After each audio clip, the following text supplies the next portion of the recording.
لوگوں نے صحابہ کے اندر لڑائیاں پیدا کر رکھی ہیں، لیکن یہ رحماء بینہم کا عملی مظاہرہ تھے، عملی ثبوت تھے، ایک دوسرے کے لیے ان کا پیار، ان کی محبت۔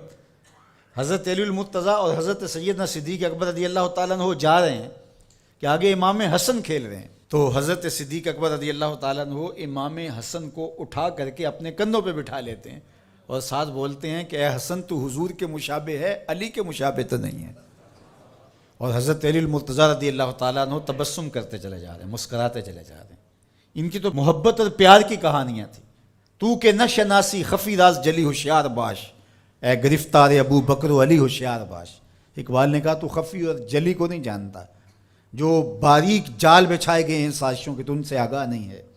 ابو بکر و علی کو آپس میں مقابل کھڑے کرنے والے سوچ یہ اسلام کے خلاف گہری سازش ہے۔ مجھے بتاؤ کہ اگر حضرت سیدنا صدیق اکبر اور دیگر اصحاب کو جو حضور کی تربیت کا جوہر تھے ان کو غلط ثابت کر دیا جائے تو پھر یہ کس پہ حرف آتا ہے؟ حضور کی تربیت پہ حرف نہیں آئے گا؟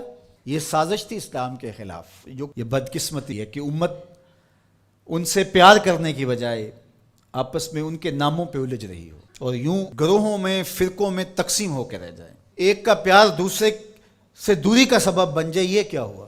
ماں سے پیار کرنے کا یہ مطلب نہیں ہے کہ باپ غلط ہے، اور باپ سے پیار کرنے کا مطلب یہ نہیں ہے کہ ماں سے نفرت کی جائے اور ماں سے دور ہٹ جایا جائے۔ ان کے اپنے اپنے فرائض ہیں، اپنے اپنے منصب ہیں۔ بھائیوں سے پیار کرنے کا مطلب یہ نہیں ہے کہ بہنوں کا انکار کر دیا جائے، بہنوں سے پیار کرنے کا مطلب نہیں ہے کہ بھائیوں کی محبت کا انکار کر دیا جائے۔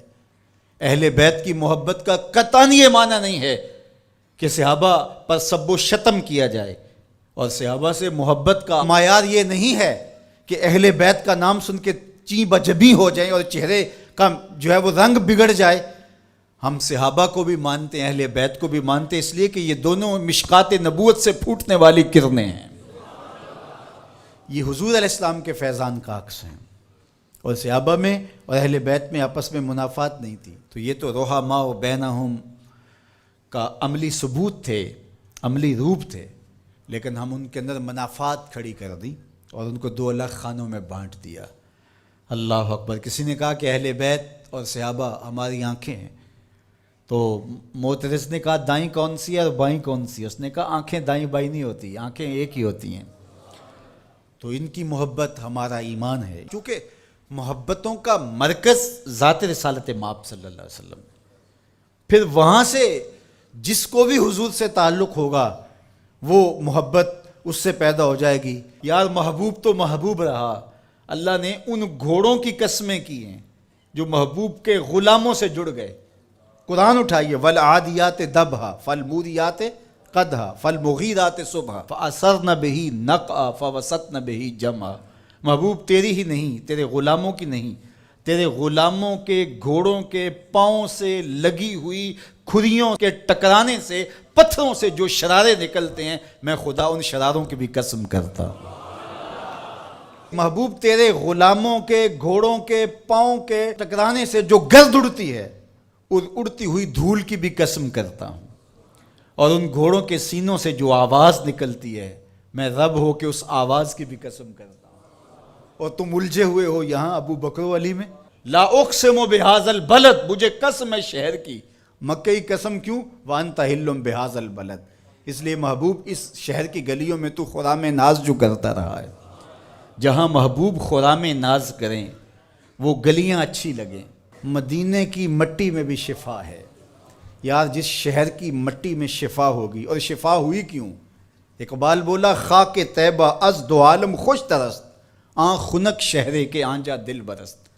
کہا کہ اس مٹی میں شفا اس لیے پیدا ہوئی کہ یہاں قدم حضور کے لگے، تو وہ ذرے خاک کے بھی شفا بن گئے۔ جن ذروں کو حضور کے شہر سے نسبت ہو گئی، تو جس کو جگر کا ٹکڑا کہا، اور جو مزار کا بھی ساتھی اور غار کا بھی ساتھی ہے، تو ان کی عظمت کیا؟ ہم ہوتے کون ہیں کہ ہم جو ہے وہ ان کی عظمتوں کو تولنے بیٹھ جائیں؟